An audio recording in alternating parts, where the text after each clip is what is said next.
And especially since many young people today, many young Democrats, will be paying into this and helping build this infrastructure. And if it's flawed now, it's only going to get worse by the time I'm rolling up too.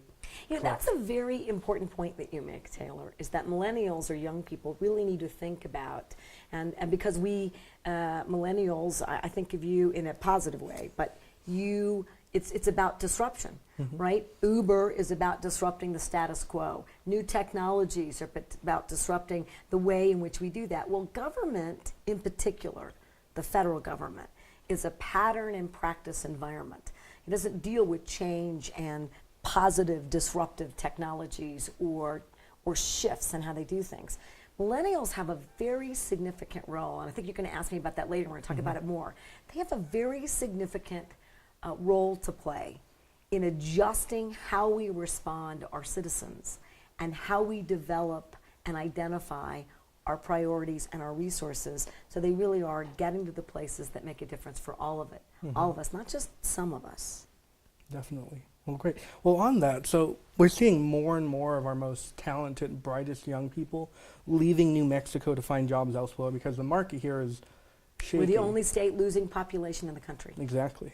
So what kind of entrepreneurial opportunities exist in New Mexico or at the federal level that we can do to reinvest in New Mexico?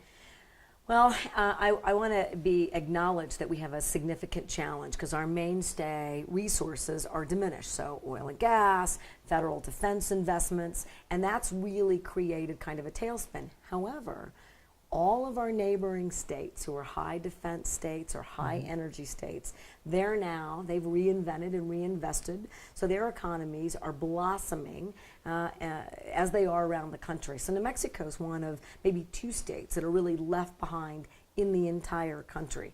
So I want to take one step back as we talk about why and then what. Okay. Because this whole country figured out a way to go from an agrarian investment to an industrial investment. So that's manufacturing by and large. Well, we're seeing a real shift again. So even if we didn't have global economic issues or down energy prices, we're seeing a shifting economic environment. But that shifting economic environment, I think, could be very beneficial to New Mexico. It's really an entrepreneurial environment. Now, we are doing really well in that regard, but they're small, right? Our numbers are growing, but they're still small, and the amount of money that's being both earned and then recommitted in these small individual or 2 or 3 person businesses is insufficient today to really change the economic dynamic. But here's what I think we ought to be doing. We ought to be teaching entrepreneurialism and entrepreneurship in high school. There ought to be a requirement about how not only to start a business, but how to take your ideas as a young person and develop them into a meaningful career opportunity. It ought to be furthered in community college and in college. And we need public-private partnerships that reinvest in that. And now, with the kind of technology innovations, both at Congress, we're working on legislation that's Innovation 2.0, that's really thinking about the next generation of technology investments.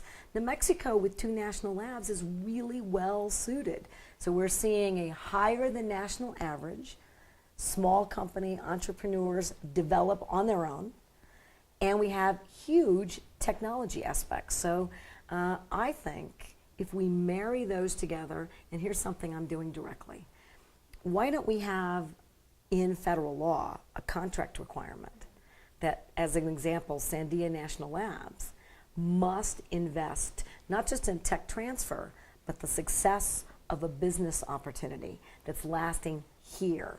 Now, I know I said we're moving away from manufacturing, but here's a great example.